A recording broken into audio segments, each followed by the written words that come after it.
Ini di Facebook nih.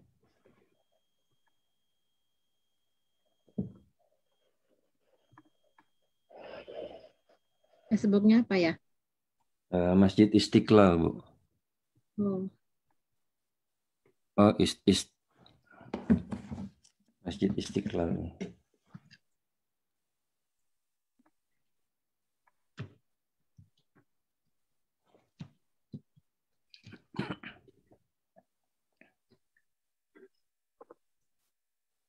yang di Osaka ya? Bukan, Bu, di Houston. Oh,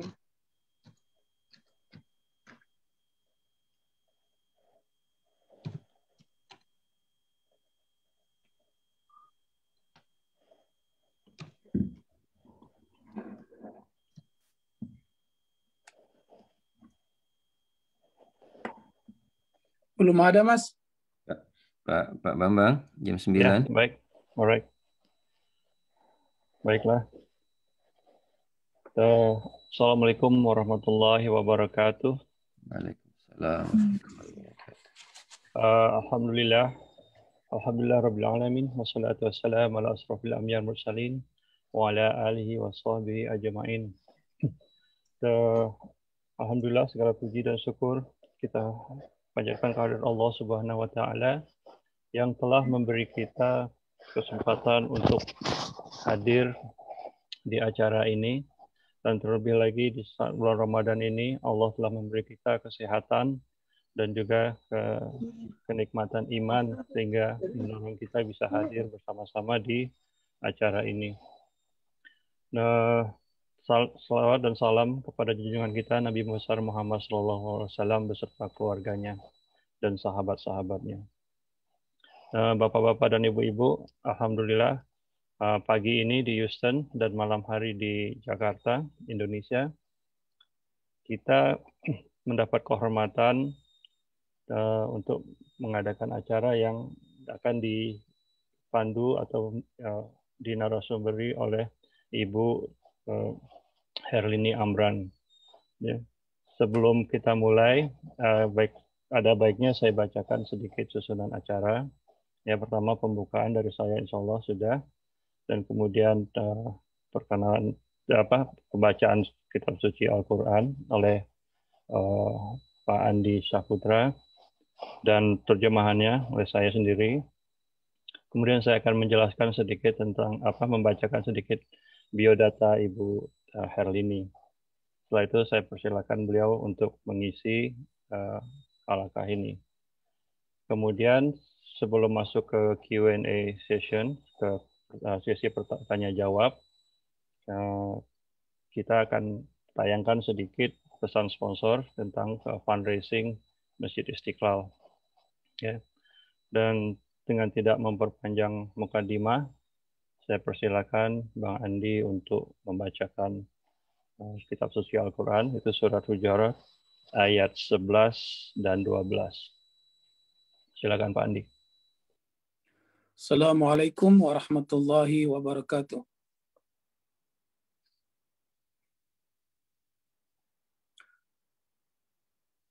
أعوذ بالله من الشيطان الرجيم.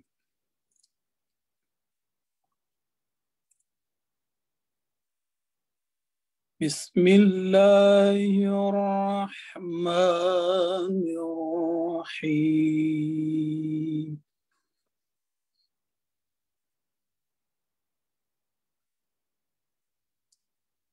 يا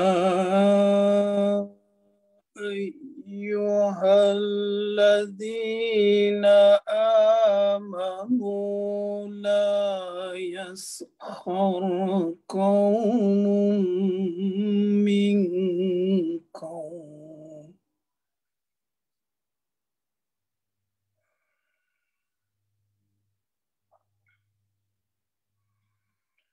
عسى أن يكونوا خيرا منهم ولا نساء من نساء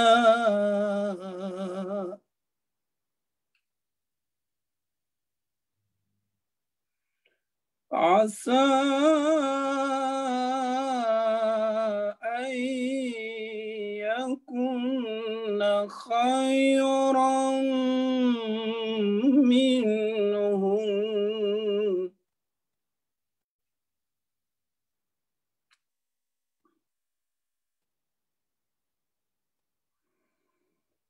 ولا تلمزوا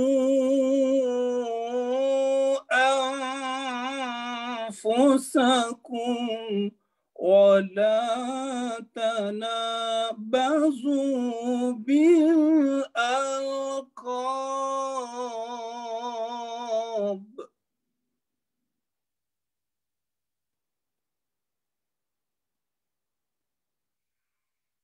بئس الاسم الفسوق بعد الإيمان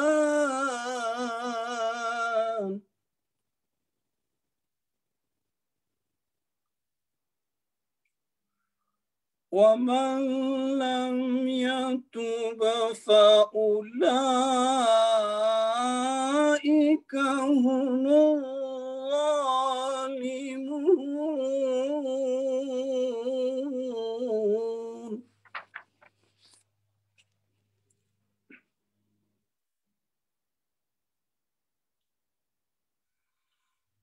يا أيها الذين آمنوا اجتنبوا كثيرا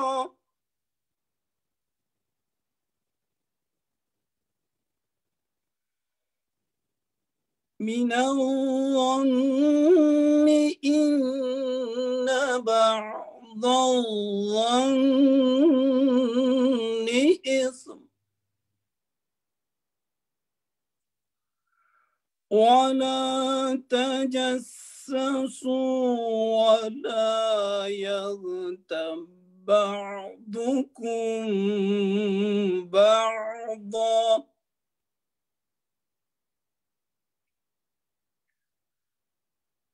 أيحب أحدكم أن يأكل لحم أخيه ميتا فكرهتموه واتقوا الله إن الله تواب رحيم صدق الله العظيم A'udzubillahi minasyaitonirrajim. Bismillahirrahmanirrahim. Wahai orang-orang yang beriman, janganlah suatu kaum mengolok-olok kaum yang lain. Karena boleh jadi mereka yang diolok-olokkan lebih baik daripada yang mengolok-olok. Jangan pula perempuan-perempuan mengolok-olokkan perempuan lain. Karena boleh jadi perempuan yang diolok-olokkan lebih baik daripada perempuan yang mengolok-olokkan. Janganlah kamu saling mencela satu sama lain, dan janganlah saling memanggil dengan gelar-gelar yang buruk. Seburuk-buruk panggilan adalah panggilan yang buruk fasik setelah beriman. Dan barang siapa tidak bertobat, maka mereka itulah orang-orang yang zalim. Wahai orang-orang yang beriman, jauhilah banyak dari prasangka. Sesungguhnya sebagian prasangka itu dosa. Dan janganlah kamu mencari-cari kesalahan orang lain. Dan janganlah ada di antara kamu yang menggunjing sebagian yang lain. Apakah ada di antara kamu yang suka memakan daging saudaranya yang sudah mati? Tentu kamu merasa jijik. Dan bertakwalah kepada Allah. Sungguh Allah Maha Penerima Tobat, Maha Penyayang. Assalamualaikum warahmatullahi wabarakatuh. Wassalamualaikum warahmatullahi wabarakatuh. Baik, jazakallah khair Pak Andi. Dan sebelum kita mulai, saya bacakan sedikit bio data Ibu Herlini yang insya Allah menjadi narasumber kita pagi ini di Houston. Dr. Anda Herlini Amran MA adalah seorang ustazah dengan spesialisasi di bidang fikih dan politisi dari Partai Keadilan Sosial. Partai Keadilan Sejahtera. Beliau menyelesaikan pendidikan sarjana sastra Arab di Universitas Indonesia Jakarta dan kemudian melanjutkan pendidikan S2 di Pakistan di jurusan Bahasa Arab dan Studi Islam serta jurusan Tafsir dan Hadis.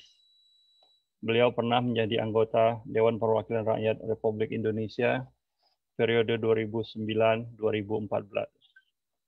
Saat ini beliau adalah anggota Dewan Syariah Pusat PKS dan aktif menjadi dosen PGTK Bina Insan Kamil dan Nurul Fikri, serta menjadi konsultan Syariah Consulting Center, serta pengasuh rubrik fikih majalah Ummi. Demikian biosingkat beliau.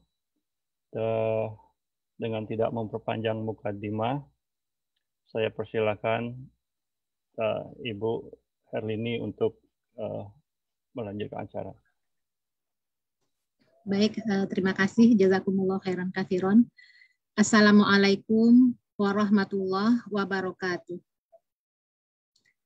Alhamdulillahilladzi allafa baina qulubina fa asbahna bin ni'mati ikhwana. Allahumma shalli wa sallim wa barik ala sayyidina Muhammadin wa ala alihi wa sahbihi ajmain wa ba'd. Allahumma inna nas'aluka ridhaka wal jannah wa na'udzubika min sakhatika wan nar. Amin ya rabbal alamin.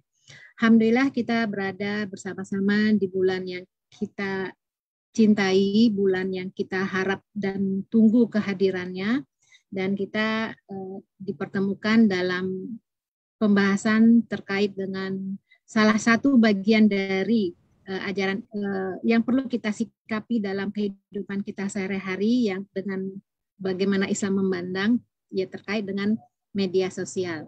Dan memang media sosial ini adalah tidak bisa dipisahkan dengan kehidupan kita saat ini. Sudah menjadi bagian dari kehidupan kita, sudah menjadi bagian dari isi hati kita, pikiran, dan juga seluruh aktivitas kita tidak bisa lepas dari media sosial. Ya.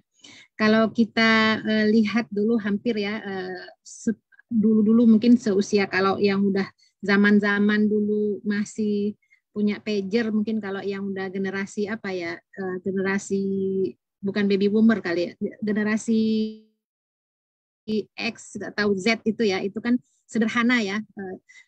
Teknologinya. Nah sekarang ini luar biasa tingkat perkembangannya, kemajuannya. Dulu masih kita menggunakan, kalau untuk informasi itu masih pakai radio, koran, televisi, telegram ya. Dulu mungkin teleponnya itu yang telepon kotak gitu ya, tidak ada, belum HP belum ada, itu dulu masih sederhana ya. Nah zaman sekarang tentu sudah berubah ya, teknologi informasi, dan ini bagian dari kehidupan yang tidak lepas dari kehidupan kita sehari-hari. Nah, sebelum pembahasan tentang fikih media sosial ini, saya ingin kita bersama-sama untuk mengingatkan kembali siapa kita, di mana kita, sekarang dalam fase apa. Ya, karena ini momennya pas bulan Ramadan, bulan tempat kita mengevaluasi seluruh sisi-sisi dari nilai kehidupan kita, apakah sudah on the track atau tidaknya. Nah, kalau kita melihat kondisi ini, bagaimana fase dari kehidupan kita sebagai hamba Allah, ini ada beberapa fase ya. Kita pernah dulu di alam ruh, di mana kita bersaksi atas keesaan Allah, ke alam rahim. Sekarang nih fase kita di dunia, ya ini artinya saya mengungkapkan ini adalah bagian dari gambaran besar kehidupan kita, karena pembahasan fikih ini adalah bagian kecilnya. Jadi supaya kita bisa memahami sebenarnya walau bagaimanapun kehidupan kita di dunia, nanti ujung-ujungnya juga kita akan kembali kepada Allah. Sehingga kita akan mudah untuk menyesuaikan diri dengan kehidupan dan perkembangan zaman dan teknologi informasi ya. Jadi ini hanya untuk mengingatkan kita kembali di mana kita sekarang. Kita di dunia, ya usia ya tergantung ya ajalnya, tentu kita akan berusaha untuk fastabiqul khairat, berlomba-lomba dalam kebaikan. apalagi di bulan Ramadan ini tentu kita ingin memberikan yang terbaik dari amal ibadah kita. Nanti ada masanya kita masuk ke fase alam barzah, hari kiamat, hisab dan surga atau neraka. Inilah yang terkait dengan masalah dunia kita yang akan kita bahas. Disinilah kita, tempat kita banyak beramal soleh, membawa bekal untuk hari terakhir, tempat kita kembali, hari yang abadi. Nah, inilah masanya di dunia ini. Baik, ini hanya sebagai pengantar ya, bahwa kita tidak melupakan tujuan besar kita, visi besar kita, ingin jumpa Allah. Oleh karena itu saatnya sekarang kita di dunia menata hati, diri, pikiran, perbuatan, perilaku, semuanya itu sesuai dengan nilai-nilai keislaman. Baik, kita mulai pembahasan tentang fikih media sosial ini ya. Ini memang luar biasa ya, sekarang ini bagaimana perkembangan kemajuan teknologi ini ya, cenderung kadang-kadang media sosial ini lebih kepada banyak yang bisa diambil manfaatnya, banyak juga madorotnya. Namun bagi seorang muslim, kita sebagai hamba Allah, sebagai umat Muhammad SAW, tentu menyadari bahwa perkembangan ilmu dan teknologi ini sebenarnya telah terjawab dengan Al-Quran dan Sunnah ya. Al-Quran dan hadis itu sudah terjawab 14 abad yang lalu ya, bahwa setiap perubahan zaman seperti apapun itu tidak pernah kehilangan pijakan dasar untuk menentukan sikap ya, termasuk tadi perkembangan teknologi seperti apapun. Islam itu bukan agama yang menutup diri dari kemajuan teknologi, tapi memberikan kebebasan tapi ada batasan. Jadi ketentuan dan syarat berlaku ya. Bagaimana seorang muslim ini tidak keluar dari rambu-rambu yang telah ditetapkan, karena kita hidup di dunia diatur ya oleh Allah, ada bingkainya sesuai dengan Al-Quran dan Sunnah apapun permasalahannya, termasuk salah satu di antaranya permasalahan tentang media sosial ini. Jadi batasan ini telah disimpulkan ya dalam makna kemaslahatan ya untuk umat. Jadi batasan itu tujuannya untuk kemaslahatan. Jadi kalau ada hal-hal yang berbahaya dan membahayakan manusia, baik dari sisi akhlaknya, kesehatannya, keimanannya, akidahnya, tentu harus dihindari. Maka ini batasan-batasan itulah yang diatur oleh Al-Quran dan hadis dan As-Sunnah. Jadi intinya adalah yang ingin saya sampaikan bahwa bukan zaman bukan Islam yang menyesuaikan diri dengan perkembangan zaman, tapi bagaimana perkembangan zaman ini yang mesti disesuaikan dengan keislaman. Nah, jadi dalam ini fikih media sosial ini kan bagian dari muamalah ya. Muamalah, kalau ajaran Islam itu kan ada yang terkait dengan masalah akhlak, akidah, muamalah ya. Kita sekarang sedang membahas tentang bab muamalah ya. Nah, muamalah sesama manusia di Dumai, kalau kita ringkas Dumai itu dunia maya ya, dan dunia nyata itu sebenarnya nggak ada bedanya, sama ya, karena kita hidup di dunia ini diatur oleh Allah dimanapun seperti apapun kondisi kita, mau alam nyata mau alam dunia maya sama semuanya. Setiap muslim itu wajib mendasarkan seluruh sisi kehidupannya itu pada keimanan dan ketakwaan, pada muasyarah bil ma'ruf, pada masalah ukhuwah Islamiyah, saling menasehati. Jadi semuanya itu tetap sama, berlaku sepanjang masa. Jadi harus memperhatikan akhlaknya, baik itu di dunia nyata atau di dunia maya, sesuai dengan perintah Allah yang termaktub di dalam Al-Quran dan As-Sunnah. Jadi artinya nggak perlu diinikan lagi, selama sepanjang sesuai dengan garis-garis besar dan batas-batas yang ditentukan oleh dunia nyata, nggak ada masalah. Maka oleh karena itu rujukan fikih Islam ya terkait dengan termasuk muamalah ya, fikih media sosial juga muamalah, itu sumbernya Al-Quran dan hadis ya. Ini menentukan, penting untuk menentukan hukumnya. Jadi apa hukum media sosial itu ya tentu saja disesuaikan dengan rujukannya Al-Quran dan hadis. Oleh karena itulah Imam Asy-Syatibi mengambil istinbat hukum Islam itu berpijak kepada 5 maqasidus syariah ya. Maqasidus syariah itu tujuan syariat itu sendiri ada 5. Jadi seluruh sisi kehidupan kita dalam masalah muamalah itu terfokus, terpijak kepada 5 ini, yaitu hifzul mal, menjaga harta. Ya, makanya kita dalam menjaga harta kan nggak boleh mengambil atau merampas hak orang lain, mencari harta dengan sesuai dengan ketentuan Allah ya, tidak boleh dalam hal-hal yang terkait dengan syubhat atau penipuan atau korupsi dan seterusnya. Jadi menjaga mal, menjaga harta. Menjaga jiwa, hifzun nafs, menjaga jiwa kita.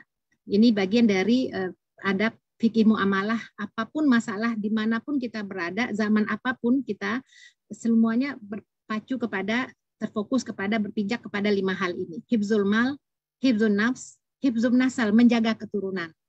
Ini semuanya bagian dari ajaran Islam ya. Hifzul akal, menjaga akal pikiran. Ya, jangan sampai akalnya itu diracuni misalnya dengan narkoba dan segala macam, khamr dan segala macam, itu dijaga. Ini bagian kewajiban kita. Maqasidus syariat, tujuan syariat itu untuk menjaga ini. Hifzul mal, hifzul nafs, hifzul nasal, hifzul akal, dan hifzul nas, menjaga umat manusia. Ya, tidak menjadikan perbuatan seseorang itu berbahaya bagi umat. Ya. Ada tambahan, Syekh Yusuf Qaradawi, kita doakan ya semoga beliau diberikan kesembuhan. Informasi terakhir saya dapatkan bahwa beliau terkena COVID di usia yang sudah cukup tua ya, semoga Allah berikan kesembuhan. Nah, beliau menambahkan di antara 5 maqasidus syariah ini adalah hifzul bi'ah, menjaga lingkungan hidup.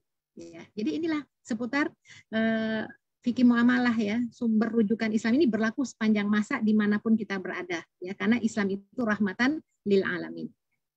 Nah, media sosial, jadi kita hanya pembahasan kepada fokus media sosial ya. Kita tahu media ini adalah segala bentuk saluran yang digunakan untuk menyampaikan informasi ya, atau pesan ya. Karena media ini kan bukan bahasa Indonesia, bahasa Latin ya. Jadi artinya media ini, media sosial ini adalah bagaimana sebuah secara definisinya itu ya, seperti media online ya, bagaimana penggunaannya itu bisa dengan mudah berpartisipasi, berbagi isi hati apa semuanya itu ya, semuanya dengan media sosial ini. Jadi media sosial ini kalau kita lihat bisa berfungsi sebagai media informasi ya, informasi-informasi apa saja kita bisa dapatkan ya, terkait dengan berita-berita terkini. Jaringan internet ini kan untuk membantu kita sebenarnya banyak hal ya, informasi yang cepat sekali ya. Mungkin berbeda dulu informasi di masa 14 abad yang lalu ya, itu sangat sulit untuk menyampaikan satu hadis saja, untuk mendapatkan hadis yang sahih saja. Kenapa Imam Bukhari itu sampai tidak menikah ya, karena beliau fokus untuk mengumpulkan hadis-hadis yang sahih itu bisa 1 bulan.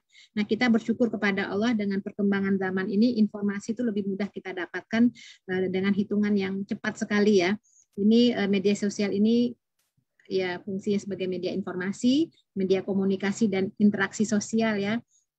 Bagaimana kita berinteraksi ya, membangun hubungan atau relasi ya. Bahkan media sosial ini bisa membantu kita untuk berkomunikasi jarak jauh ya. Kita tidak pernah bertemu ya barangkali, tapi dengan adanya media sosial ini yang berfungsi diantaranya sebagai media komunikasi, kita bisa berinteraksi ya. Alhamdulillah, untuk menyambung silaturahim ya, juga sebagai kreativitas ya. Jadi ini kita sebelum pembahasan atau mendudukkannya dalam hukum dan bagaimana adabnya, tentu kita akan bahas lebih awal dulu seperti apa sih media sosial ini ya. Bisa sebagai media kreativitasnya, pengalaman misalnya tentang menulis artikel, apapun banyaklah kreativitas banyak didapat dengan adanya media sosial, atau juga sebagai media penghibur ya, YouTube dan seterusnya. Jadi inilah diantaranya ya fungsi dari media sosial tersebut ya.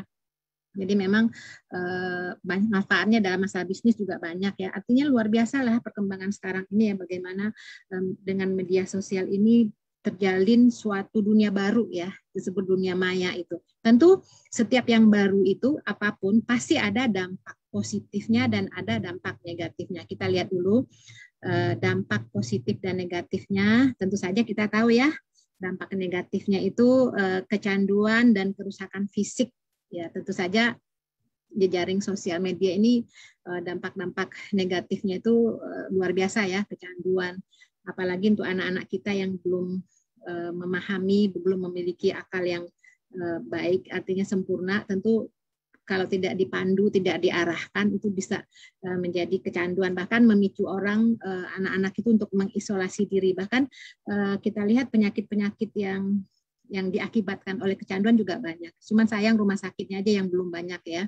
Jadi meningkatnya isolasi ya, mengubah cara kerja, gen juga membingungkan respon kekebalan tubuh karena duduk berdiam diri, jadi hormon urat nadi semuanya berdampak dari sisi kesehatan ya. Dan tentu saja waktu juga habis banyak ya. Jadi kerusakan fisik itu banyak terjadi ya. Termasuk di sini ya, mudah-mudahan kita bisa menata waktu dan menata diri serta menata anak-anak ya untuk tidak berdampak media sosial ini terhadap kerusakan fisik dan moral ya. Termasuk juga kerusakan moral ya, terus antisosial, disharmoni sosial, kejahatan dunia maya, sarana provokasi dan agitasi. Jadi ada yang bersifat moral, akhlak, ada yang bersifat pemikiran. Jadi luar biasa ya bagaimana dampak dari media sosial ini yang terjadi dan muncul di tengah-tengah masyarakat ya. Bisa membawa manfaat yang luar biasa, bisa juga membawa madarat ya. Bahkan yang untuk pemikiran-pemikiran itu luar biasa ya. Kita bisa penyimpangan terjadi ya dari dampak negatif ini.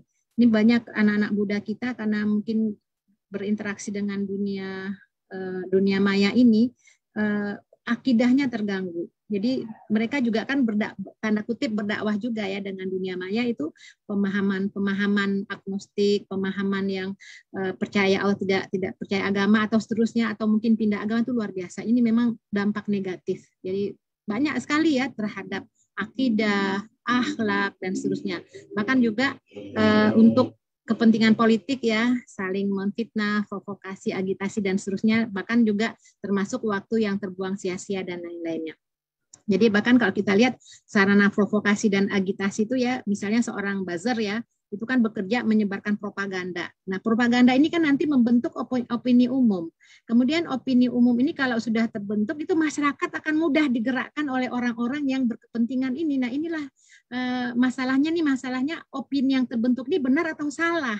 Kalau benar kan bagus ya, sarana dakwah. Kalau salah bagaimana? Apalagi propaganda yang dilakukan ini merupakan kebohongan ya. Nah, tentu masyarakat akan menerima opini yang salah. Nah, ini kalau diadopsi oleh masyarakat, tentu saja informasi yang salah ini justru akan dianggap benar, atau bisa jadi sebaliknya, yang benar dianggap salah. Luar biasa. Ya, ini sisi negatifnya. Adapun sisi positifnya, tentu saja kemudahan berkomunikasi dan penyebaran informasi ya.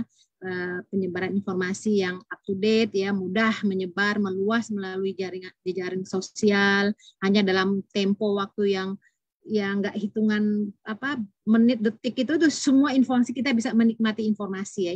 Ini manfaatnya penyebaran informasi.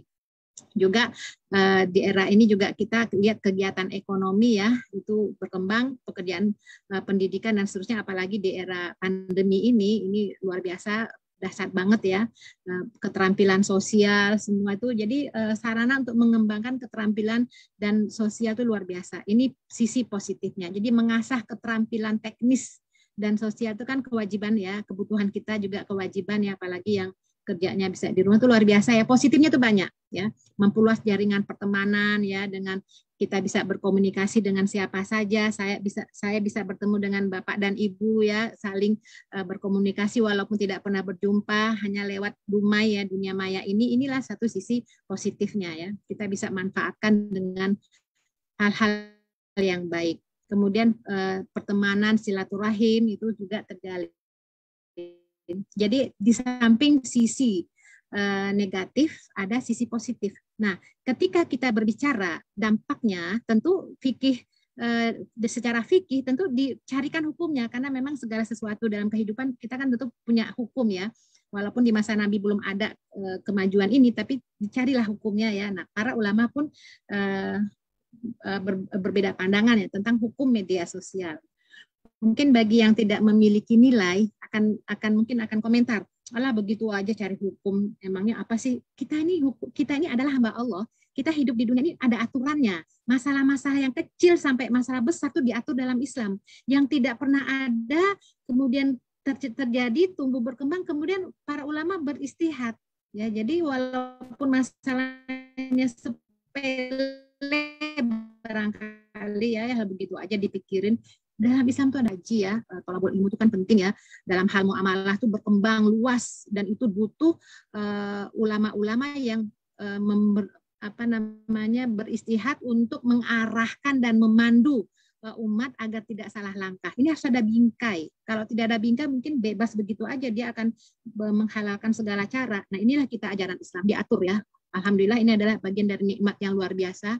Kita diberikan nikmat hidayah, nikmat iman dan Islam, semuanya diatur ya. Termasuk dengan yang terkait hukum media sosial ini.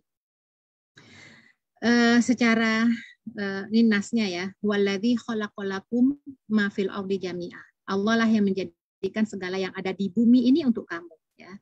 Jadi karena semua diciptakan Allah untuk kita, tentu kita harus tahu batasannya. Terus mana yang boleh, mana yang tidak. Maka secara hukum fikih, al-aslu fil asya al-ibahah hatta yadulud dalil ala tahrim. Hukum asal segala sesuatu itu diperbolehkan kecuali ada dalil yang mengharamkannya. Jadi ini secara hukumnya ya. Ini ada yang menarik. Saya ingin sampaikan ya.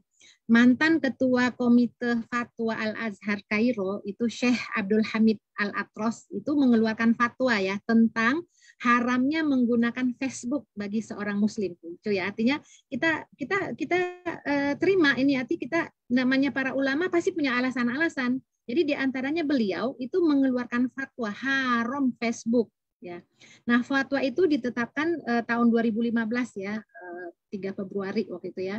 Dengan bukti apa? Telah meningkatnya angka perceraian dan semakin tersebar luasnya perzinahan yang merupakan efek dari Facebook tersebut ya. Jadi beliau berdasarkan fakta data ternyata penggunaan media sosial antara lain itu Facebook itu ternyata dampaknya kepada hancurnya rumah tangga. Ya kita juga tahu kan ya, apalagi ya artinya hampir di seluruh dunia banyak kasus-kasus yang terjadi, apalagi juga di Indonesia ya, tingkat perceraian itu kan meningkat ya setiap tahunnya, apalagi di masa pandemi ini. Di masa pandemi ini belum lama ini contoh kasus di Bandung kemarin, itu yang perempuan gugat cerai di pengadilan tuh sampai 4.000 orang loh. Artinya ngantri kalau kita lihat ngantri apa ya, ternyata ngantri mau gugat cerai suaminya. Ini dampak dari apa ya? Bisa jadi salah satunya adalah dari media sosial ini. Sehingga inilah sebabnya kenapa Syekh Al-Azhar ini, Abdul Hamid Al-Atros ini beristihad bahwa bagi beliau itu haram penggunaan Facebook. Nah, ini kan pandangan ya, karena memang kalau masalah fikih kalau kita bahas pasti ada kontroversinya, ada pro dan kontra. Yang kita lihat aja Imam Mazhab ya, sampai ada yang terbesar itu 4 mazhab itu ya, Imam Hanafi, Maliki, Hanafi dan Imam Syafi'i. Tentu pandangan mereka juga berbeda satu dengan yang lainnya. Nah, ini contoh ya. Nah, kalau Majelis Ulama Indonesia itu juga memberikan fatwa tentang hal-hal yang perlu diperhatikan kaum muslimin dalam menggunakan media sosial ini. Itu fatwa itu baru ya, belum lama, tahun 2017 tanggal 13 Mei. Nah, jadi di situ disebutkan ya, dijelaskan bagus ya, artinya secara utuh ya, bahwa media sosial ini tidak cukup hanya dengan ilmu saja, tapi harus dibekali dengan iman dan takwa. Jadi tidak mengharamkan media sosial, tapi ada arahan, ada panduan. Jadi media sosial ini itu ibarat dua mata pedang ya. Jadi ketika seseorang mampu menggunakannya lainnya, tapi kalau sebaliknya, kalau tidak mampu menggunakan dalam hal yang bermanfaat, itu justru menambah kerusakan, justru akan muncul keburukan-keburukan. Jadi ibarat dua mata pedang. Nah, makanya dibuatlah rambu-rambunya ya, ada etikanya, ada adabnya ya. Maka di sini tidak cukup ya hanya ilmu saja, ya pandai, ahli, punya expert ya dalam teknologi dan segala macam, nggak cukup itu ilmu, tapi juga mestinya dibekali dengan iman dan takwa. Nah, oleh karena itulah kita bahas ya akhlak, etika dan norma di media sosial ya.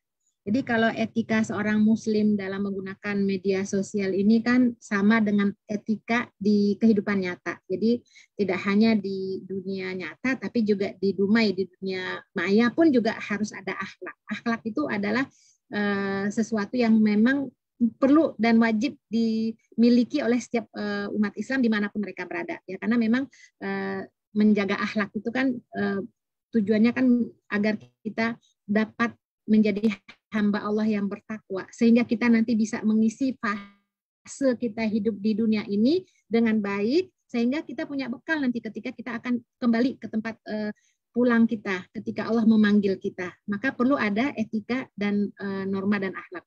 Nah, bermuamalah dalam media sosial ini tuh tentu harus dilakukan tanpa melanggar ketentuan agama ya, ketentuan syar'i. Dan tentu saja tidak hanya ketentuan syar'i, kita juga punya negara tidak tentu saja harus memperhatikan perundang-undangan ya, karena kita tidak hanya hidup di di dunia tapi juga di negara hukum ya, terutama di kalau yang bagi saya rasa setiap negara punya peraturannya ya. Di Indonesia juga ada undang-undang yang terbaru juga ya, IT itu ya, itu aturan bagaimana berinteraksi dengan media sosial ya. Nah, yang pertama akhlak, etika, dan norma di media sosial ini tentu saja lillahi ta'ala atau ikhlas karena Allah ya. Jadi niat yang benar itu adalah ruh bagi semua amal baik, perkataan, tulisan, maupun perbuatan. Tanpa niat ikhlas karena Allah itu tentu saja semua kegiatan yang kita lakukan itu tidak menjadi amal soleh kalau tidak ada niat lillahi ta'alanya, ikhlas karena Allah. Jadi sia-sia semua amalan. Dan kita tahu ya hadisnya ini merupakan hadis yang sudah dihafal oleh seluruh umat Islam, itu awal pembuka dari Sahihul Bukhari itu ya, hadis tentang innamal a'malu bin niyat. Semua amal tergantung dari niatnya. Jadi kegiatan apapun ya itu mengacu kepada orientasi paling dasar dari hidup kita itu, yaitu apakah akan berdampak pada perbaikan status diri kita di hadapan Allah atau tidaknya. Apakah sebagai orang yang amalnya paling baik atau tidak. Karena memang Allah menciptakan manusia itu untuk apa? Itu untuk menguji ya, alladzi khalaqal mauta wal hayata liyabluwakum ayyukum ahsanu amala. Jadi Allah memang menciptakan kematian, kehidupan itu untuk menguji manusia. Siapa di antara kita, di antara manusia ini yang lebih baik amalnya. Jadi hakikatnya ini kan perlombaan ya, kita hidup di dunia ini ya. Nah, tadi makanya awal sebelum pembahasan fikih media sosial ini, maka saya sampaikan tadi ya tentang di mana kita sekarang. Supaya kita tahu tujuan hidup kita. Supaya kita punya bingkai dalam beraktivitas. Maka bingkai pertama dalam berinteraksi dalam hal apapun ya sebenarnya ya, itu adalah tergantung dari niatnya, amal ya, keikhlasan. Jadi kalau menurut Fudail bin Iyad itu amal yang terbaik di sisi Allah itu menurut ada dua kriteria yang paling utama ya, ikhlas dan benar gitu ya. Jadi intinya itu syarat dari amal soleh. Jadi ini perlu memperbaiki niat, dan saya rasa masalah niat ini tidak hanya terkait dengan media sosial atau interaksi dengan dunia maya ya, tapi dari seluruh sisi kehidupan kita itu memang perlu ada niat yang ikhlas. Bahkan masukkanlah niat kebaikan, ta'addudun niat itu penting. Kayak acara kita nih sekarang. Ya kadang-kadang kita kan ya namanya hidup itu seperti air yang mengalir ya. Ya begitu aja apa adanya. Begini ada acara udah ikut, udah. Tapi ketika kita mulai aktivitas kita dengan niat lillahi ta'ala karena Allah, itu semua jadi ibadah. Semua hal, termasuk pernikahan atau apapun ya, ketika kita mulai dengan niat karena Allah, itu semua jadi argo pahalanya terus langsung ya, berjalan terus. Nah, jadi penting ada niat di sini, termasuk dengan media sosial ini. Inilah bingkai-bingkainya ya. Jadi memang dalam kehidupan ini memang perlu saling mengingatkan ya, bahwa ya ini niatnya penting dalam hal apapun dah ya, termasuk media sosial. Kemudian yang kedua ini adalah muraqabatullah. Muraqabatullah, merasa selalu diawasi Allah. Dimanapun kita, keberadaan kita, apapun aktivitas kita, walaupun tidak ada yang melihat, tapi Allah Maha melihat. Selalu merasa diawasi Allah. Ya. Allah ketika kita menulis status, ketika kita akan mengupload atau mendownload apapun atau men-share apapun di media sosial, kita merasa diawasi Allah. Ya, dalam surat Al-Infitor nih ya, ayat 12 sampai ayat 10 sampai 12 ya. Wa inna alaikum lahafidin kiraman katibin ya'lamuna ma taf'alun. Sungguh banyak malaikat yang selalu mengawasi kalian. Para malaikat itu selalu mencatat perbuatan-perbuatan kalian. mereka mengetahui semua perbuatan kalian, subhanallah. Jadi artinya nih penting ada rasa, ini kan rasa ya, rasa selalu diawasi Allah. Rasa ini perlu kita tumbuh subur kembangkan dalam diri kita, rasa ya bahwa Allah mengawasi kita. Bahkan tidak hanya itu, ma yalfidzu min qaulin illa ladaihi raqibun atid. Jadi apapun yang kita ucapkan itu ada malaikat raqib atid, apapun perbuatan, bahkan gerak jari kita, jempol kita, semuanya itu juga diawasi ya. Jadi setan itu terkadang membisikkan kata-kata ini ya, nggak ada yang tahu ini, bikin akun yang nggak jelas lah, akun apalah gitu yang pokoknya ini kan soal kecil lah, begini aja di masalah. Nah justru dalam kegiatan di media sosial itu bisa aja orang bersembunyi di balik akun samaran, bisa aja dia mungkin merasa kegiatannya itu tidak terdeteksi oleh orang siapapun ya, orang lain, atau mungkin dia merasa bahwa perbuatannya itu wajar aja lah, orang juga melakukan seperti ini. Setidaknya mungkin ada perasaan ya ini kan bukan dosa besar, cuma iseng aja gitu ya, atau apalah ya. Nah ini dari kesadaran yang minus ini tentu dia bisa merasa ini ya, bebas berbicara, bebas mempostingkan apapun, bebas berkomentar ya. Lama-lama tentu saja menjadi ini ya, semakin berani dia berbuat ya, kalau dari awal tidak merasakan pengawasan Allah. Maka tentu saja kita di sini perlu memasukkan ya ini rasa bahwa Allah mengawasi kita. Kita selalu diawasi Allah ya. Sekecil apapun gerak-gerik kita, Allah tuh Maha tahu ya. Allah melihat kita ya. Luar biasa ya di sini, ini kan bentuk keimanan ya. Jadi ini perlu dimanapun kita berada, kita merasa diawasi Allah. Jadi kenapa tadi makanya saya pertama kali penyampaian ini tentang di mana kita sekarang ya, supaya kita merasa bahwa memang kita ini nggak selamanya kok di dunia, kita ini selalu diawasi Allah. Apalagi alhamdulillah ya bulan Ramadan ini mudah-mudahan menambah kuat ikatan keimanan kita kepada Allah, insya Allah ya, bahwa Allah mudah-mudahan ya ini adalah titik balik kita agar kita bisa selalu berdekat-dekatan dengan Allah dan kemudian menyesuaikan diri kita sesuai dengan nilai-nilai keislaman ya. Ini Ramadan ini ikut mendukung insya Allah ya. Jadi kita yakin bahwa tidak ada ucapan yang sia-sia yang keluar dari mulut kita atau ditulis oleh jari-jari kita, itu semuanya akan tercatat dengan rapih oleh Raqib dan Atid ya, yang selalu mendampingi perjalanan hidup kita. Ya, nanti akan kita temukan itu catatan-catatan itu nanti di yaumil akhir atau yaumil hisab.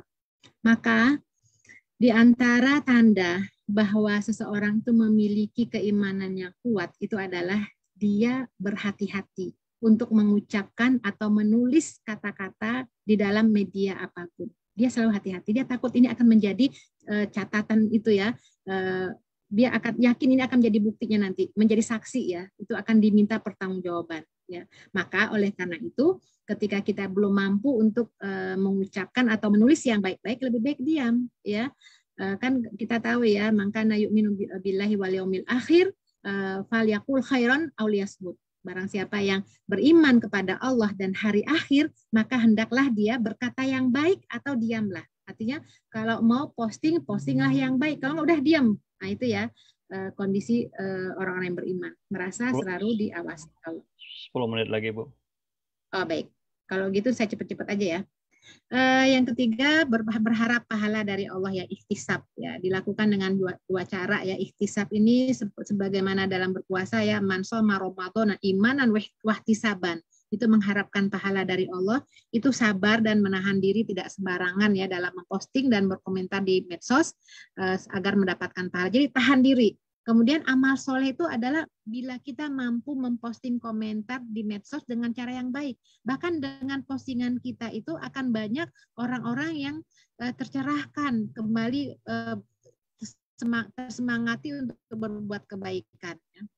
Nah, dalam bermuamalah di medsos itu wajib berlandaskan kepada keimanan, ketakwaan, kebajikan ya, muasyarah bil ma'ruf, persaudaraan, ya ukhuwah, saling wasiat, kebenaran, al-haq, mengajak kepada kebaikan, al-amr bin ma'ruf dan seterusnya ya, mencegah kemungkaran ya. Ini kewajiban kita dalam bermuamalah di dunia maya. Setiap muslim itu haram untuk melakukan ghibah, fitnah, namimah, penyebaran permusuhan, pencemaran nama baik, melakukan bullying, ujaran kebencian, permusuhan atas dasar suku, agama, ras, antar golong dan seterusnya ya, menyebarkan hoax atau berita serta informasi bohong ya, meskipun tujuannya baik ya, seperti info tentang kematian orang yang masih hidup dan lain-lainnya itu tidak dibenarkan ya. Menyebarkan materi pornografi, kemaksiatan, segala hal yang terlarang secara syar'i. Termasuk juga menyebarkan konten yang benar tapi tidak sesuai tempat dan atau waktunya. Ini bagian dari adab dan etika ya. Ketika dalam kondisi berkabung ya, kemudian di posting apalah yang membuat apa yang tidak etis ya, tidak kita lihatlah kondisinya, tempat dan waktunya. Nah, ini bagaimana setiap informasi dari media sosial ini bagian dari rangkaian ya etika, itu perlu verifikasi.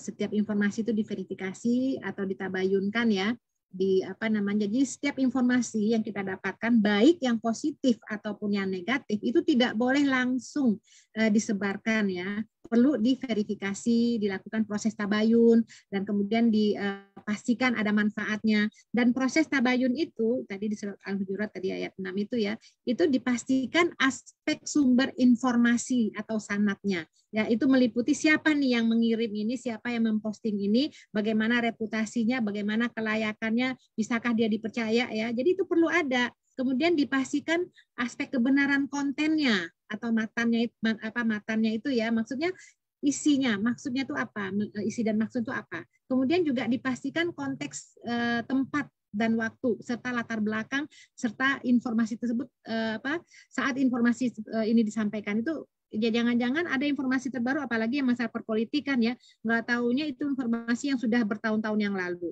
Nah, ini perlu ada verifikasi atau tabayun. Kemudian juga kalau kita menyikapi ya informasi di media sosial ini, tentu saja informasi itu kemungkinan benar, bisa juga kemungkinan salah, makanya perlu ditabayunkan, diverifikasi. Informasi yang baik itu belum tentu benar, dia baik tapi belum tentu benar. Ya, misalnya ada hadis-hadis ini bersabda Rasulullah SAW disebutkan hadisnya, padahal itu bukan hadis. Maksudnya sebenarnya itu baik, isinya baik, tapi belum tentu benar kan? Nah, informasi yang benar itu belum tentu juga bermanfaat, dan informasi yang bermanfaat itu belum tentu juga cocok untuk disampaikan ke ranah publik. Ya, jadi makanya perlu kita berhati-hati. Tidak semua informasi yang benar itu boleh dan pantas disebar ke ranah publik. Ya, jadi memang inilah pentingnya kita menjaga diri ya dari syahwat tangan ya untuk menyebarkan informasi-informasi yang ada tersebut ya. Nah, kemudian jangan menyebar setiap berita yang didapat ya. Jadi penting banget nih karena memang di sini ada ininya ya dalilnya.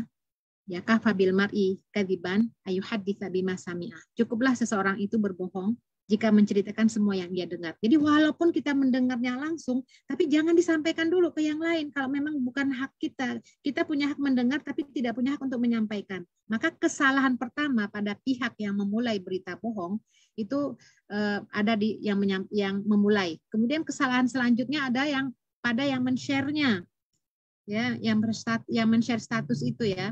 Nah, ini biasanya kita kan kadang-kadang tidak pandai menulis ini ya status, tapi pandainya men-share status tulisan atau berita orang lain. Itu kan artinya dosa-dosa yang terus jadi jariah kan, apalagi kalau tidak diklarifikasi kalau itu adalah berita hoax ya. Jadi ini dosanya terus saja langsung nyambung terus ya.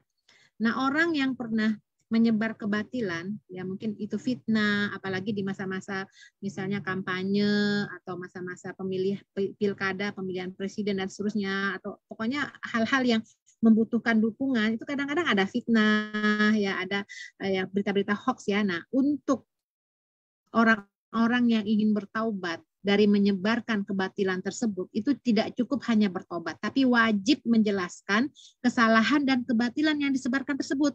Ini dalam surat Al-Baqarah 160. Illal ladzina tabu wa aslahu wa bayyanu fa ulaika atubu alaihim wa ana tawwabur rahim. Jadi orang-orang yang tobat kepada Allah itu ya tidak cukup dengan tobat ketika dia sudah membuat kekisruhan ya nasional, kekisruhan atau misalnya sesuatu yang kebohongan publik ya, itu mau bertobat nggak bisa dengan taubat, tapi perlu dia mengadakan perbaikan, menerangkan kembali, menjelaskan, mengklarifikasi ya. Nah, ini sedikit ya tentang fatwa dari MUI, bagus ya, tentang hukum dan pedoman bermuamalah melalui media massa ya. Jadi di sini bisa dibaca ya, kalau terjadi misalnya informasi ikut menyebarkan, bukan kita yang pertama, kita baca terus kita sebarkan. Nah, itu kan bagian dari kesalahan juga ya. Nah, kita ingin bertobat. Nah, itu tidak cukup dengan hanya taubat, tapi dan tidak cukup hanya dengan istighfar dan minta bertobat kepada minta ampun, tapi minta maaf kepada pihak yang dirugikan. Menyesali perbuatan, komitmen tidak akan mengulangi. Ini termasuk hal-hal yang terkait dengan ini ya, selfie dan segala macam ya, ada foto narsis dan segala macam lah, itu juga dibahas juga oleh para ulama. Apa sih hukumnya gitu ya, ketika kita mengupload atau apalah foto-foto kita. Nah, sekarang tujuan selfie itu apa? Tentu agar tidak ketinggalan momen berharga atau pentingnya, semuanya dibahas kok ya. Apa yang kita lakukan ini boleh atau tidaknya. Bisa juga tujuannya berbagi pengalaman atau menyimpan untuk sebagai kenangan di masa depan, kan suka ada ya, di dulu deh, di save dulu deh di Facebook atau di mana ya, suka ada gitu ya. Atau ikut tren di medsos ya, apalagi dengan yang perkembangan terkini ya, kayak TikTok dan segala macamnya. Ada untuk berdagang atau cari jodoh, banyak lah tujuan-tujuan selfie ya, karena ini tidak bisa lepas dari media sosial. Nah, hukumnya itu apa? Hukumnya khilafiyah. Khilafiyah. Artinya tidak semua ulama itu membolehkannya dan tidak semua ulama juga itu mengharamkannya. Khilafiyah di sini ya. Ada yang menyebutkan hukumnya itu mubah ya. Ada yang haram ya. Jadi artinya mubah itu boleh ya. Khilafiyah tergantung tujuannya seperti apa. Nah, terkait dengan foto-foto yang dikirim ini juga ramai juga para ulama membahas ya, foto atau gambar atau lukisan. Jadi kan ada yang mengatakan itu boleh, kan soalnya nggak sama dengan taswir. Taswir itu kan melukis ya, itu kan nggak sama, jadi nggak apa-apa. Nah, ada yang menyebutkan nggak bisa, foto, gambar atau lukis itu sama dengan taswir. Jadi sebenarnya foto itu kan tidak sama dengan lukisan ya. Kan teknik pengambilan foto itu kan sama sekali berbeda ya dengan cara membuat lukisan. Kalau mengambil foto itu kan tidak ada unsur meniru ya, karena hasil yang didapat itu kan dari menangkap cahaya, persis yaitu orangnya. Beda dengan melukis ya. Nah, untuk mengikut hukum asal foto yang berarti hukumnya itu mubah, nah, itu bagi pandangan yang memubahkan itu nggak masalah, itu beda taswir dengan foto ya. Itu makanya para ulama itu berbeda pandangan ya. Nah, halal haram itu kan sebenarnya tergantung dari tujuan dan niat orang yang berfoto itu. Nah, hukum foto ini kan ya bisa berpahala kalau ditujukan untuk hal yang positif ya, apalagi untuk zaman sekarang ini, masa sekarang kita nggak bisa lepas dari foto ya, apalagi untuk kepentingan sekarang ini banyak sekali ya yang kita pergunakan ya foto itu, apalagi untuk di kepolisian ya, untuk mencari penjahat ya kan harus ada fotonya, kalau nggak ada fotonya gimana ya. Ya, ini memang dalil-dalilnya bagi yang mengharamkan ya. Inna asyadan nas azaban indallahi yaumil qiyamah musawwirun. Ini dalil ya bagi yang mengharamkan foto ya. Orang yang paling keras azabnya di hari kiamat di sisi Allah adalah tukang gambar. Innal ladzina yasnauna hadzihi suwar yu'adzibuna yaumil qiyamah. Jadi di sini orang-orang yang menggambar makhluk bernyawa itu nanti di hari kiamat disuruh menghidupkannya ya. Ini bagi yang mengharamkannya. Maka oleh karena itu hukum yang para ulama menganggap selfie itu haram, ya itu karena foto selfie itu termasuk apa yang dimasukkan dalam hadis itu sama katanya. Jadi haram. Selfie itu kan gambar makhluk hidup yang tidak dibolehkan dalam Islam. Foto selfie kan menunjukkan wajah atau bahkan tubuh makhluk hidup secara jelas. Ini bagi yang mengharamkan ya. Video selfie juga sama hukumnya karena sama-sama menampilkan anggota tubuh, bahkan dalam video itu lebih jelas karena gambarnya bisa bergerak-gerak. Ya, ini bagi yang mengharamkannya. Tapi bagi yang menganggap mubah atau mandub, yaitu tadi al-aslu fil muamalah al-ibahah, nggak ada hukum yang, sebab di masa Nabi belum ada tuh yang model-model seperti ini ya. Maka karena itu kembali kepada hukum asal. Hukum asalnya adalah mubah, boleh. Ya kalau dalam fikih usul mu'adilah itu kan jelas ya, foto dari kamera tuh hukumnya boleh, tidak terlarang menggantungkannya di dinding rumah dan seterusnya selama tidak mendatangkan fitnah ya. Kalau bagi wanita tidak memperlihatkan auratnya. Jadi kebutuhan foto itu kan sangat tinggi ya. Sekarang tuh nggak mungkin kita mengharamkan foto tuh, nggak mungkin. Apalagi yang terkait dengan bisnis, dokumentasi, instansi pendidikan dan seterusnya ya, investigasi kepolisian, agensi pencatatan sipil warga negara, nggak mungkin lah. Apalagi pemilihan anggota dewan itu rasanya nggak mungkin. Banyak hal-hal penting yang memang mutlak membutuhkan foto ya. Jadi dari mubah itu bisa jadi haram. Jadi bagi ulama yang menganggap itu mubah, tapi bisa jadi haram apabila ada unsur riya. Pamer kebaikan, pamer harta, ujub. Ini kembali kepada masalah akhlak ya. Bangga terhadap diri, ingin dipuji, takabur, adanya kesombongan, menimbulkan syahwat, dan seterusnya. Inilah hal-hal yang menyebabkan timbulnya keharuman. Karena masalah-masalah seperti ini. Dari mubah kemudian menjadi haram. Baik, terakhir ini adalah doa yang kita bisa lantunkan kepada Allah ya.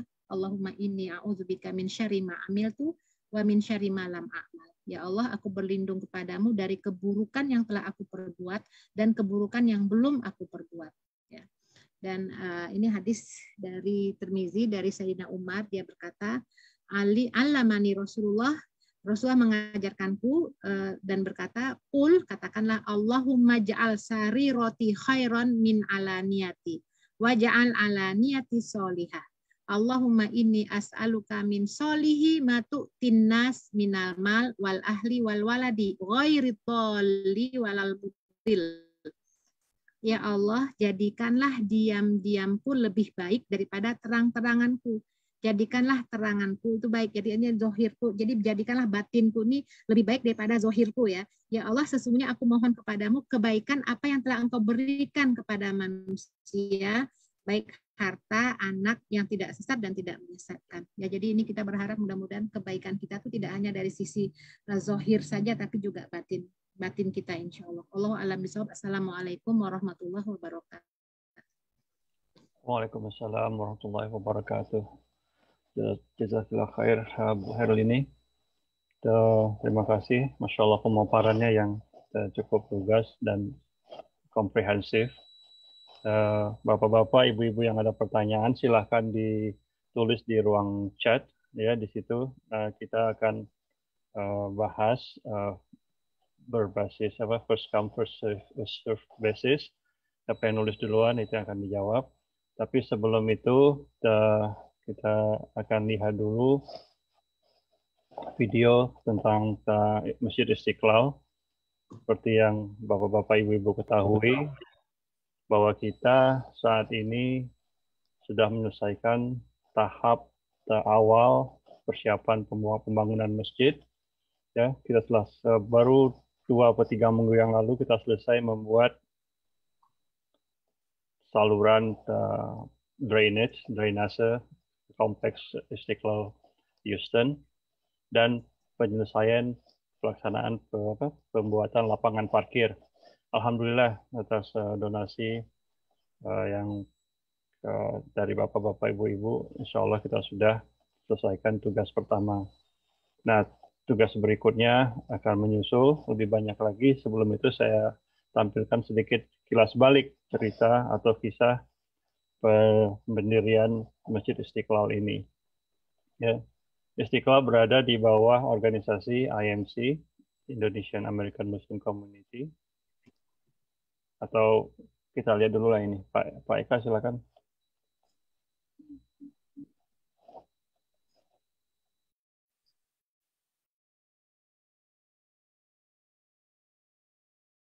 مولاي صل وسلم دائما أبدا على حبيبك خير الخلق كلهم. مولاي صل وسلم دائما أبدا على حبيبك خير الخلق كلهم. محمد سيد الكونين والثقلين. محمد سيد الكونين والثقلين. محمد سيد الكونين والثقلين والفارقين من عرب ومن عجم مولاي صل وسلم دائما أبدا على حبيبك خير الخلق كلهم مولاي صل وسلم دائما أبدا على حبيبك خير الخلق كلهم.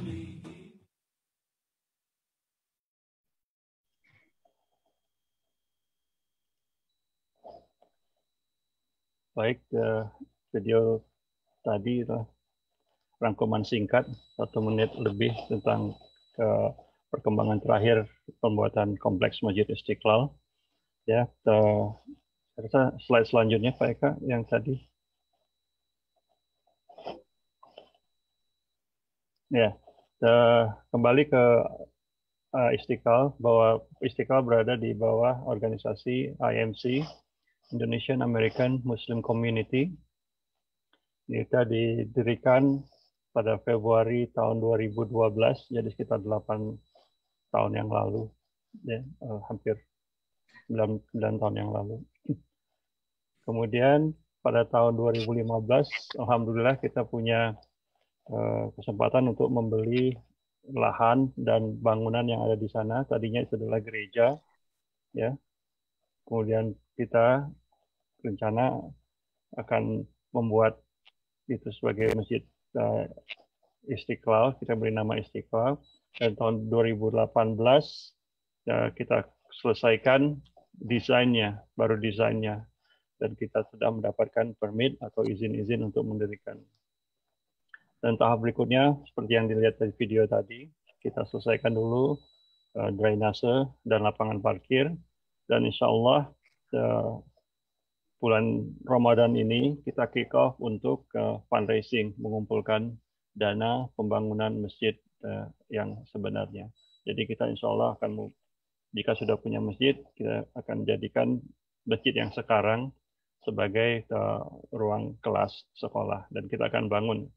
Mungkin terlalu kecil di sini. Yang nomor 7 ini insya Allah adalah bangunan masjid yang baru.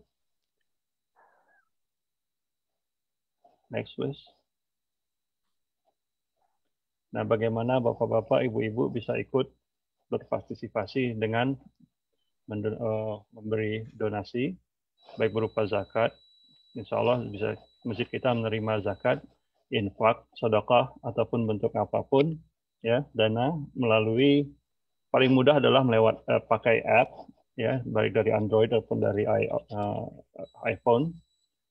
Kalau yang di US bisa pakai Zelle, ya, ke alamat berikut, atau PayPal, atau bisa pakai cek, ya, payable to IMC, atau bisa pledge, kirim ke saya, nanti saya kirim ininya, pledge-nya, suratnya untuk Bapak Ibu isi dan kirim ke Istiqlal.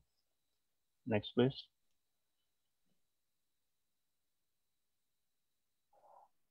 Nah, kalau yang di app itu jauh lebih mudah. Jadi Bapak dan Ibu tinggal install di smartphone masing-masing, login, masukkan data kredensial masing-masing, dan di situ banyak opsi. Salah satunya adalah untuk donasi, dan bisa pilih untuk konstruksi atau pembangunan Masjid Istiqlal dari app tersebut.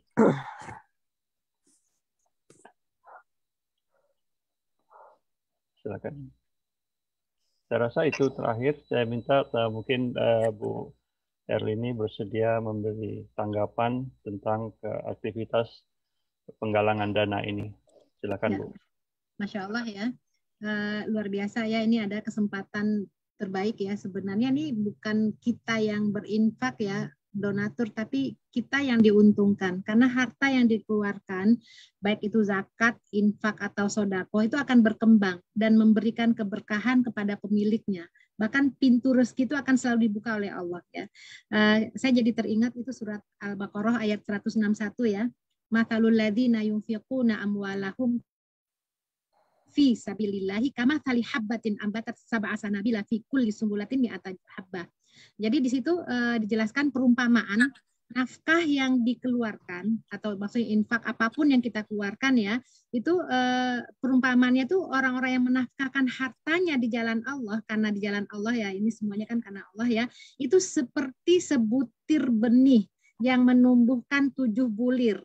Pada tiap-tiap bulir itu jadi 100 biji. Jadi Allah lipat gandakan lagi bagi siapa yang dia kehendakinya, dan tentu saja Allah luar biasa karunia-Nya ya. Luar biasa, ini kesempatan terbaik di bulan yang terbaik itu untuk membawa bekal ya. Ini kan salah satu investasi kita yang yang terbesar ya di bulan Ramadan, yang nanti akan kita dapatkan nanti di yaumil akhir insyaallah. Mudah-mudahan semakin ini peluang nih ya buat kita semua ya. Mudah-mudahan bisa cepat selesainya masjid ini dengan segala aktivitasnya insyaallah. Terima kasih, jazakallah khair Bu atas ininya, himbauannya dan juga supportnya.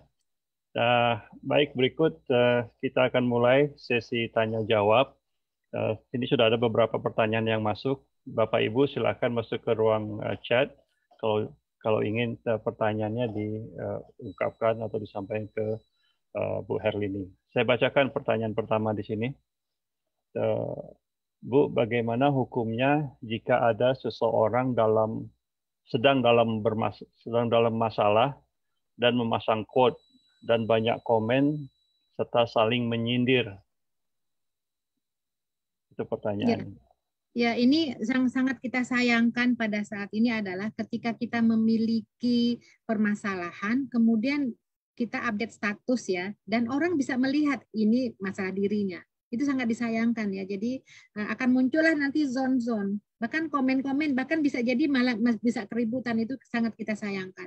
Ya, banyak kasus-kasus ya yang terjadi ya, ketika ada masalah dengan keluarga itu semua orang jadi tahu. Itu kan membuka aib. Jadi sebaiknya ini buat kita semua hindari munculnya zone-zone dari orang. Ya kan, jadi orang kan jadi bisa menduga ini, jadi jangan buat orang curiga dengan kita. Saya ingin seperti ini lah, contohnya saya contohkan ya, ketika Rasulullah SAW itu jalan pada malam hari dengan istri beliau Sofia binti Huyai, itu malam kan gelap ya, terus berpapasan dengan sahabat ya, yaitu Rasulullah berjalan dengan seorang perempuan. Nah sahabat kan sungkan ya, hanya mengucapkan salam, kemudian Rasulullah menjawab salam, kemudian Rasulullah panggil, tunggu, ini istriku. Nah artinya apa?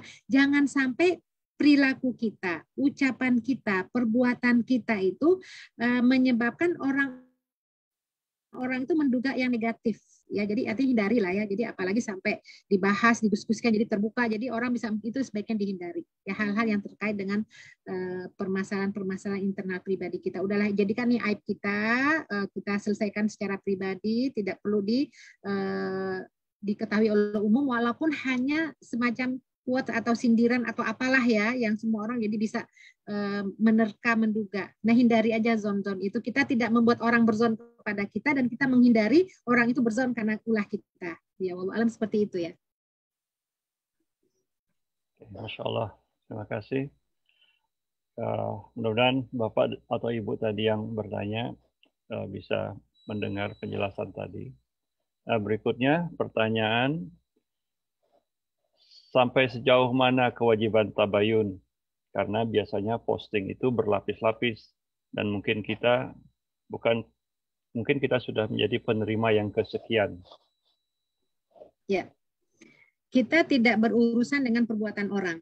Ya, ketika informasi kita dapatkan, kita berurusan dengan orang yang menyebarkan informasi tersebut. Ini dari siapa dan bagaimana ya. Ketika dia mengatakan saya juga tidak tahu, ya sudah, selesai. Kita nggak akan men-share lagi. Udah cukup. Ya, nggak usah artinya udah sampai di kita udah stop gitu ya. Jadi ini makanya diperlukan kesadaran kita bersama bahwa jangan mudah kita men-share suatu informasi yang belum jelas kebenarannya. Bahkan kalau kita ini menarik, ini bagus nih, ini penting nih ya. Sebelum kita share, tanya dulu kepada yang mengirim.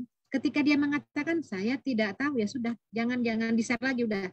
Apalagi kalau sampai sifatnya itu, isinya itu ingin memastikan ini saya mau bertanya benarkah informasi ini, tapi di-share-nya di grup WA misalnya ya. Ini sih bukan bertanya, bukan mengklarifikasi, tapi ini juga menyebarkan juga gitu. Ini kadang-kadang kita keliru ya, mau tabayunnya tabayun kepada masyarakat, kepada orang yang nggak tahu jadi tahu. Jadi kita mentabayunnya kepada orang yang memang lebih tahu. Ya kalau memang kita tidak berkepentingan dengan informasi ini dan kita tanya kepada yang pertama kali yang kita dapatkan, dia men-share ke kita, dia nggak tahu sudah cukup. Tapi kalau penting buat kita, kita bisa telusuri, kita tanya, coba tolong tanya dari siapa. Jadi terus berantai ya. Tapi ya itulah tadi ya, kalau kita ingin selamat ya dari catatan-catatan malaikat ya untuk memberatkan kita, sebaiknya udahlah stop sampai di kita. Kalau kita nggak tahu ya bukti otentik dari berita atau informasi tersebut. Terima kasih. Dan ada pertanyaan lagi, Ibu pernah menjadi politisi, apakah ada keinginan atau rencana pemerintah untuk memperlakukan semacam filtering ataupun censorship di media massa yang ada? Itu sudah dilakukan ya, tapi ya memang belum optimal. Bahkan kalau kita lihat undang-undang IT sekarang ya, yang hati-hati dengan informasi itu ternyata memang belum optimal ya. Jadi kalau di masa saya itu masih liar ya, belum ada keinginan tapi belum optimal ya. Di masa saya itu kan udah berapa tahun yang lalu ya, 2009 sampai 2014 ya, itu belum optimal ya undang-undang tersebut, keinginan pemerintah. Di masa saya itu kan dulu di masa Pak SBY ya. Jadi kalau sekarang ini kan di masa Pak Jokowi itu kan undang-undang IT itu kan baru dibuat itu sudah ada ya tahun 2008, tapi tidak diperbaharui. Itu memang agak ya, memang kita sangat sayangkan ya, belum ada lah upaya untuk itu. Jadi memang yang saya tahu itu belum optimal begitu. Jadi walau alam sahab ya, bisa jadi ada upaya-upaya seperti itu, sensor dan segala macam ya itu tergantung dari siapa yang ini ya, yang memegang tampuk pimpinan lah ya. Walau alam bisawab ya. Apalagi yang terkait dengan informasi SARA dan segala macam ya.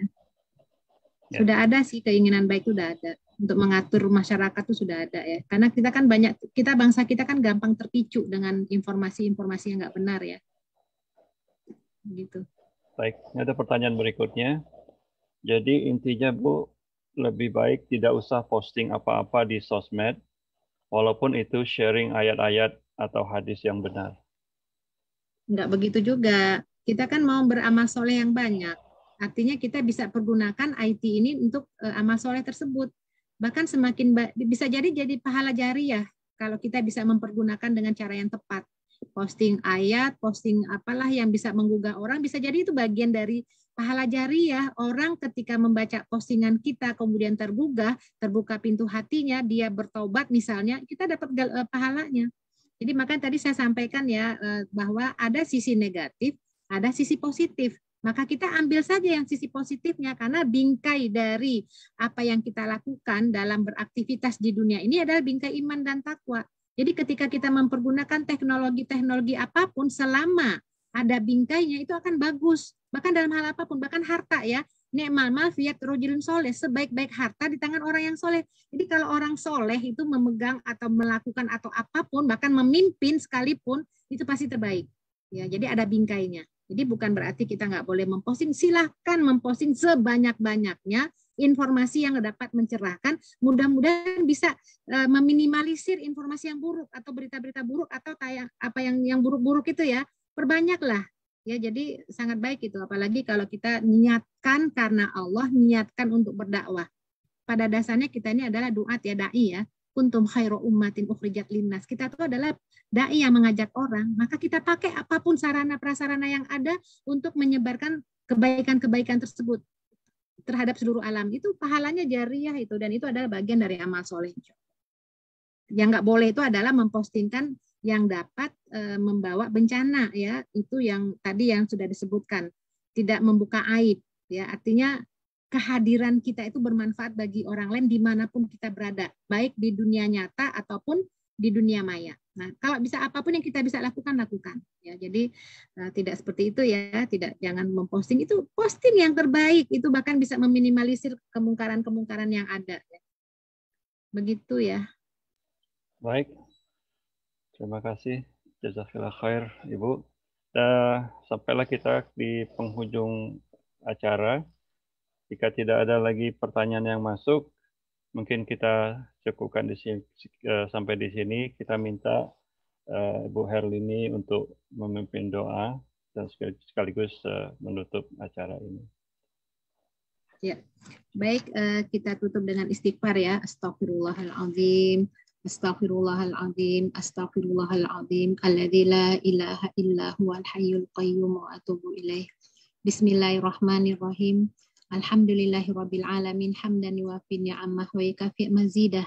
Ya Rabbana lakal hamdu wa lakal syukru wa lakal mulku kama yanbaghi li jalali wajhikal karimi wa 'azimi sultanik.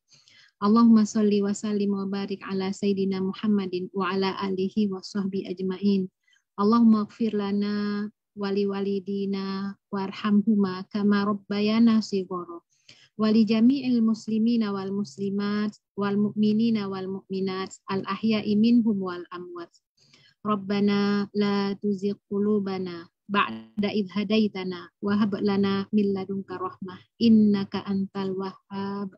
Ya Allah, ampunilah semua dosa-dosa yang pernah kami perbuat selama ini, sengaja atau tidak sengaja. Ampuni kami karena kelalaian dan kejahilan kami. Ampuni kami karena ketidaktahuan kami. Sesungguhnya Engkau Maha Pengampun lagi Maha Penyayang. Ya Allah, ampunilah dosa kedua orang tua kami yang telah membimbing dan merawat kami sejak kami kecil. Sayangi mereka ya Allah. Apabila saat ini mereka telah tiada, jadikanlah kuburannya raudhah min riyadil jannah. Jadikan kuburannya taman-taman surga. Terima amal ibadah mereka semasa hidup ya Allah. Ampunilah semua dosa dan kesalahannya. Apabila kedua orang tua kami atau salah satu di antaranya masih bersama kami, jadikan kami anak yang soleh, anak yang solihah. Jadikan kami anak-anak yang dapat mendampingi hidup kedua orang tua kami atau salah satu di antaranya sehingga mereka dapat meninggalkan dunia ini dalam keadaan husnul khatimah. Ya Allah, di bulan yang mulia ini kami mohon kepadamu, jadikanlah keluarga kami keluarga yang Engkau ridhoi. Keluarga yang tidak hanya berumah tangga di dunia ini, namun kelak Engkau satukan kami di Jannatul Firdausil A'la. Bantu kami agar kami bisa membimbing anak cucu keturunan kami ke jalan-Mu ya Allah. Karuniakan kami anak cucu keturunan yang soleh, solihat, berilmu, beriman, bertakwa, taat kepada Allah dan Rasul-Nya, berbakti kepada kami kedua orang tuanya. Lindungi mereka ya Allah dari semua perbuatan kemaksiatan, kekufuran dan kekafiran. Lindungi mereka dari pergaulan bebas, dari syahwat yang menjebak mereka ya Allah ke dalam kebinasaan. Lindungi mereka dari narkoba, lindungilah mereka ya Allah dari semua kejahatan dan keburukan. Bantu kami ya Rabb agar kami bisa membimbing anak cucu keturunan kami. Bantu kami ya Allah agar kami bisa membawa keluarga kami ke surga-Mu. Ya Rabb, ya Rabbana. Kami mohon kepadamu, saudara kami yang sedang sakit saat ini, sembuhkanlah mereka. Yang ditimpa musibah, ujian, cobaan, angkatlah ujian, cobaan, dan musibah mereka. Kuatkan ukhuwah kami umat Islam dimanapun kami berada, ya Allah. Ya Rabb, bersihkan hati kami, sucikan jiwa kami. Jauhkan kami dari ria, ujub, sombong, takabur, munafik, iri, dengki. Semua sifat-sifat yang dapat menghanguskan amal soleh kami. Ya Rabb, kami mohon kepadamu ya Allah agar kami bisa mengisi hari-hari kami di dunia ini dalam keadaan optimal berbuat kebaikan. Ya Rabb, hanya Engkau tempat kami memohon, tempat kami meminta, dan tempat kami kembali. Karuniakan kami keikhlasan ya Rabb dalam setiap ucapan, perbuatan, dan perilaku kami. Karuniakan kami kesabaran, sabar dalam menghadapi semua ujian, cobaan, musibah yang menimpa kami. Karuniakan kami kesabaran dan rasa syukur, mensyukuri semua nikmat karunia yang Kau berikan kepada kami. Hanya Engkau tempat kami memohon, Engkau tempat kami meminta, dan Engkau tempat kami kembali. Kami tidak pernah melihat wajah Nabi kami Muhammad SAW, tapi kami beriman kepada apa yang telah dibawanya. Ya Allah, ya Rabbi, jadikanlah keimanan kami ini dapat memberikan kami syafaat di yaumil akhir. Hanya Engkau tempat kami memohon, Engkau tempat kami meminta, dan kepada Engkaulah kami kembali. Ya Rabb, ya Rahman, ya Rahim, ilahana, anta maksuduna, waridhoka matslubuna. Rabbana atina fid dunya hasanah wa fil akhirati hasanah wa qina adzabannar. Subhana rabbika rabbil izzati amma yasifun wa salamun alal mursalin walhamdulillahi rabbil Alhamdulillah rabbil alamin. Demikianlah Bapak-bapak dan Ibu-ibu. Jazakumullah khair untuk semua partisipasinya. Marilah kita tutup dengan membacakan surat Al-Asr dan doa penutup majelis. A'udzubillahi minasyaitonir rajim. Bismillahirrahmanirrahim. Wal 'asr innal insana lafi khusr illa allazina amanu wa 'amilus solihati wa tawassaw bis sabr. Subhanakallahumma wa bihamdika asyhadu an la ilaha illa anta astaghfiruka wa atubu ilaik.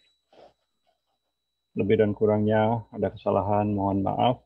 Demikian, wassalamualaikum warahmatullahi wabarakatuh. Waalaikumsalam warahmatullahi wabarakatuh. Terima kasih Ustazah, terima kasih semuanya. Pamit ya, assalamualaikum. Salam. Waalaikumsalam. Terima kasih Mbak Lisa.